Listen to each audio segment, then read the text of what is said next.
안녕하세요. 장지훈입니다. 제가 오늘 발표 드릴 내용은 그 스토리 프로토콜이라는 스타트업에 대한 내용이고요. 콘텐츠 IP 관리의 미래라고 제목을 붙여봤습니다. 시작하기 전에 한 두 가지 정도 말씀드릴 게 있는데요.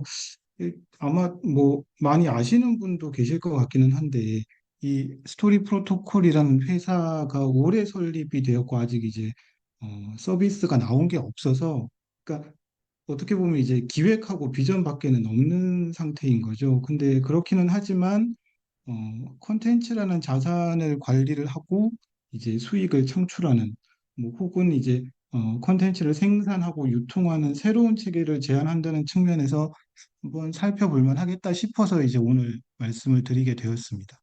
그리고 이제 두 번째로 이 회사가 자신들의 사업을 설명할 때 이제 이 IP라는 단어를 많이 쓰는데요. 뭐 IP 많이 아시는 이제 지식재산권인데, 근데 사실 그냥 IP라고 하면 이제 아주 다양한 형태의 IP들이 있는데, 이제 여기서 그냥 IP라고 하면 주로 이제 그 크리에이티브 IP, 그러니까 창작물들을 많이 얘기를 합니다. 그래서 이해를 돕기 위해서 제 발표 자료에서는 IP를 이제 다 콘텐츠 IP로 주로 지칭을 했고요. 네, 이거 참고해 주시면 되겠습니다. 오늘 말씀드릴 내용은 회사에 대한 개요, 그다음에 그들이 말하는 이제 솔루션과 그 솔루션의 작동 프로세스, 그다음에 약간의 예시, 이런 순서로 구성이 되어 있습니다.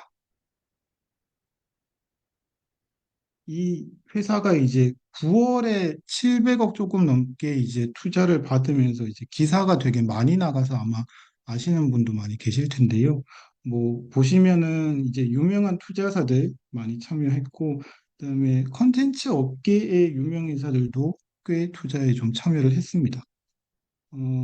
이 회사가 이제 뭐 뭘 하려는 회사인가 앞으로 계속 말씀을 드리겠지만, 아주 간단하게 보면 블록체인 기반으로 콘텐츠 IP를 관리할 수 있는 일종의 인프라 플랫폼을 만들고, 이를 통해서 콘텐츠 IP가 이제 개발되고 유통되는 과정을 혁신하려고 한다 정도로 이해해 주시면 좋을 것 같습니다.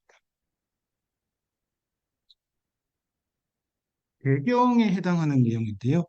그래서 이 현재의 콘텐츠 IP 관리 시스템을 이제 뭐 비유적으로 물 새는 양동이다라고 표현을 하고 있습니다.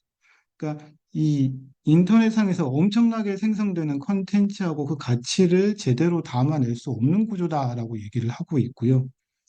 어, 그, 뭐, 주로 이제 어떤 특정한 IP의 뭐 팬덤에 의해서 많이 일어날 수는 있지만, 이 팬픽션이나 리믹스 같은 다양한 형태의 이제 이런 공동 창작들이 발생은 많이 하지만 실질적으로 참여자들이 어떤 적절한 보상은 잘 받지 못하고 있지 않느냐.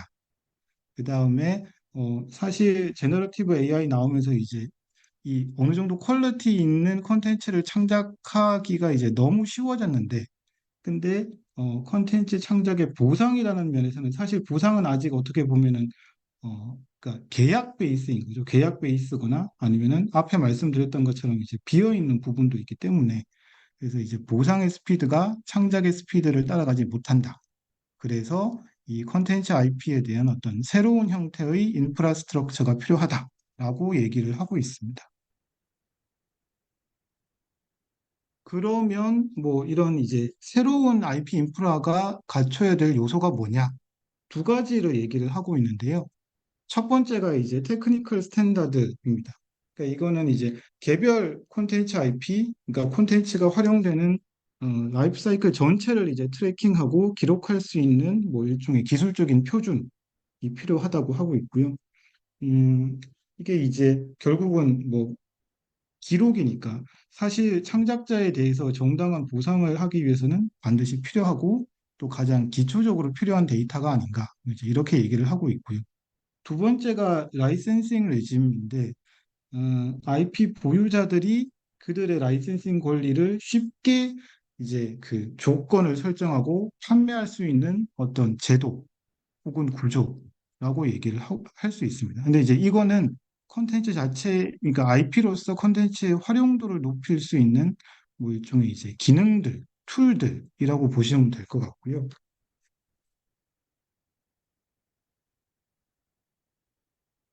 네. 그래서 이제 뭐 앞에까지가 이제 배경으로 말씀을 드렸고, 그렇다면은 스토리 프로토콜이 얘기하는 새로운 IP 인프라라는 게 뭐 어떤 것이냐? 그냥 간단하게 풀어서 말씀을 드리면 결국은 어떤 컨텐츠의 복잡성을 반영하는 구조가 필요하다라고 얘기를 하고 있습니다. 그게 이제 구체적으로 어떻게 돌아가는 거냐라고 하면 이제 보통 어떤 뭐 드라마든 영화든 이제 컨텐츠가 있으면 이게 이제 100%는 아니지만 어쨌든 대부분의 컨텐츠는 이제 스토리가 있으니까 이 스토리가 있으면 그거를 이제 뭐 캐릭터 간의 관계, 스토리라인, 내러티브 이제 이렇게 그 구성 요소를 레고처럼 쪼개서 이 각각을 이제 블록체인에 등록을 하는 거를 이제 시작점으로 하고 있고요. 이 콘텐츠의 팬이나 이제 2차 창작자들은 그 위에서 이제 레고로 저장된 그 해당 콘텐츠의 레고 중에 일부를 활용을 해서 뭐 다양한 형태의 이제 뭐 스피노프라든지 아니면 짧은 쇼츠라든지 이런 컨텐츠들을 만들어서 그다음에 그건 이제 자신이 만든 거니까 자신의 IP 레고로 이제 추가로 또 등록을 할 수 있습니다.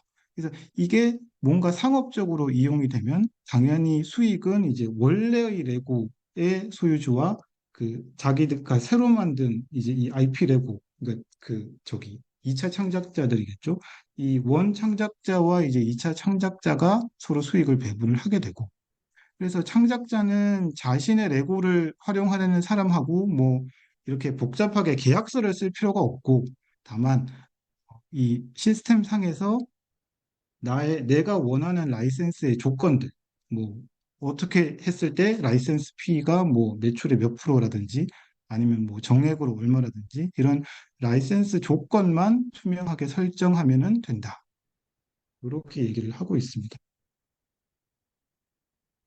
그러면 이제 이렇게 하려면 뭐 어떤 구성 요소가 필요하냐? 근데 요거는 이제 앞에서 새로운 IP 인프라가 가져야 될 그 두 가지 요소하고 이제 그대로 하나씩 매칭이 되는데요.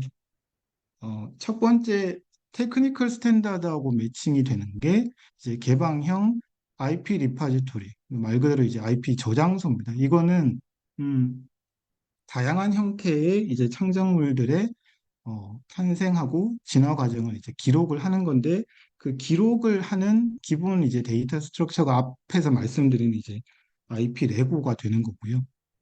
두 번째 이제 모듈의 셋이라고 하는 게 이 앞서서의 라이센싱 레짐하고 매칭이 되는 겁니다.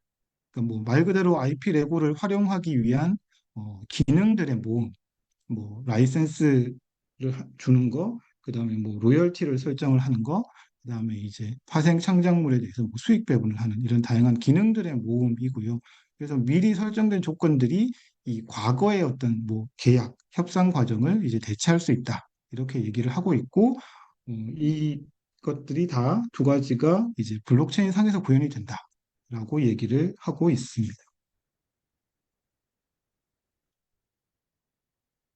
네. 그래서 블록체인 관점에서 보면 그 앞에 나오는 IP 레고라는 게 결국은 컨텐츠 IP를 이제 토큰화한 거라고 볼 수 있을 것 같고요. 사실 이제 토큰화를 하는데 그냥 한 덩어리로 하는 게 아니고 그 앞에 말씀드린 것처럼 컨텐츠의 세부 구성 요소들 각각을 이제 나누어서 이제 토큰화를 하기 때문에 어떻게 보면 창작자들 입장에서는 이제 통제권 혹은 소유권을 조금 더 이제 명확하게 할 수 있는 그런 뭐 기능적인 의미가 있을 것 같고요. 두 번째로 이제 그 앞에서 이제 모듈이라고 했던, 그러니까 뭐 조건을 설정을 하고 그 조건이 실행되도록 하는 이런 것들은 결국 이제 스마트 컨트랙트가 필요할 텐데 이건 이제 그 IP의 매니지먼트, 그러니까 뭐 내가 이제 나는 라이센스를 주고 뭔가 뭘 그 돈을 받고 싶어서 이제 조건을 설정을 해놓으면 이제 그게 그대로 실행이 되는. 그래서 이게 이제 창작자들에 대한 어떻게 보면은 조금 즉각적이고 수준에 맞는 어떤 보상을 하기 위한 이제 툴이다라고 얘기를 하고 있습니다. 세 번째로 이제 마켓플레이스가 있는데, 음, 이게 이제 앞에서 말씀을 드린 것처럼 그 IP들을 활용을 하고 이제 모듈을 붙여서 뭐 라이센스를 주고받고 할 수도 있지만 사실은 이 IP 레고 그 자체를 이제 거래를 할 수도 있습니다. 그러니까 누군가는 저 어떤 뭐 예를 들어서 어떤 특정 콘텐츠의 어떤 캐릭터가 되게 여러 가지로 쓰일 수 있을 것 같다라고 하면은 사실 그냥 그 캐릭터가 나중에 발생시킬 수익을 보고 그냥 그 캐릭터 레고를 이제 사는 거죠. 그 토큰을. 그래서 이제 토큰화된 IP 자체를 이제 거래를 또 할 수 있다는 건데, 이거는 어떻게 보면 창작자들에게는 이제 전통적인 수익원 말고 새로운 수익 모델을 확보할 수 있는 어떤 기회도 될 수 있지 않을까 생각을 할 수 있을 것 같습니다.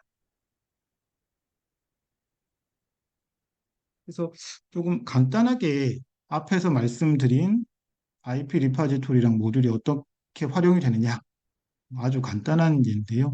뭐 예를 들어서 이제 아주 훌륭한 컨텐츠를 가진 이제 창작자가 있어서 이 사람이 이제 그거를 이제 뭐 스토리, 캐릭터, 막 다 이렇게 요소별로 분리를 하는 거죠. 그렇게 한 다음에 이제 IP 레고화해서 등록을 하면 각각의 레고를 활용하고 싶은 다른 창작자들은 이제 여기 레고만 있는 게 아니고 이 창작자가 설정한 그 라이센싱 모듈 조건들이 있을 거니까 그거를 이용해서 이제 대가를 지불하고 활용을 할 수가 있습니다. 그러니까 이제 이게 활용처가 다양할 거고 이제 그 각각의 활용 방법별로 그 조건들이 다 다르겠죠. 그래서 뭐 다른 매체를 이렇게 전환을 해서 제작을 하는 거든 아니면 뭐 MD를 판매하는 거든 되게 다양한 그런 것들이 있을 것 같습니다.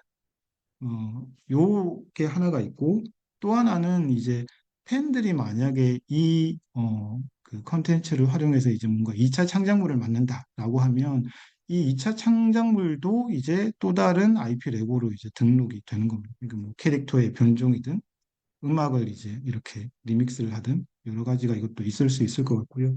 마지막으로 이제 레고하고 레고 간의 콜라보도 가능한데 그러니까 예를 들어서 이제 어떤 사람이 이 등록되어 있는 레고를 쭉 보고 내러티브 스토리라인 로고는 A 컨텐츠에서 가져오고 뭐 캐릭터 레고는 B하고 C 컨텐츠에서 가져오고 그래서 이렇게 해서 조합을 해서 뭔가 새로운 컨텐츠를 만들 수도 있다. 그리고 물론 이렇게 제작이 된 컨텐츠의 상업적인 수익은 그 각각의 레고 보유자에게 이제 이 쉐어가 되는 형태가 되겠습니다.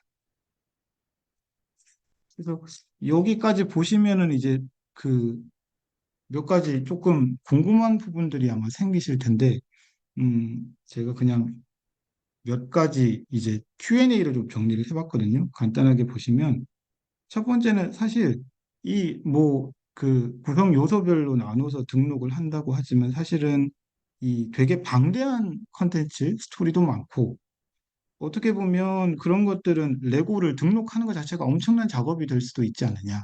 이런 질문이 있을 수가 있습니다. 근데 레고의 등록 범위는 어쨌든 창작자의 선택 사항이기 때문에 뭐 예를 들어서 핵심적인 캐릭터만 먼저 온체인하고 다른 캐릭터는 이제 뭐 나중에 추가를 할 수도 있고 그다음에 또 하나 여기서 짚고 넘어가야 될 거는 이제 꼭 기존에 있던 콘텐츠만 등록할 필요는 없다.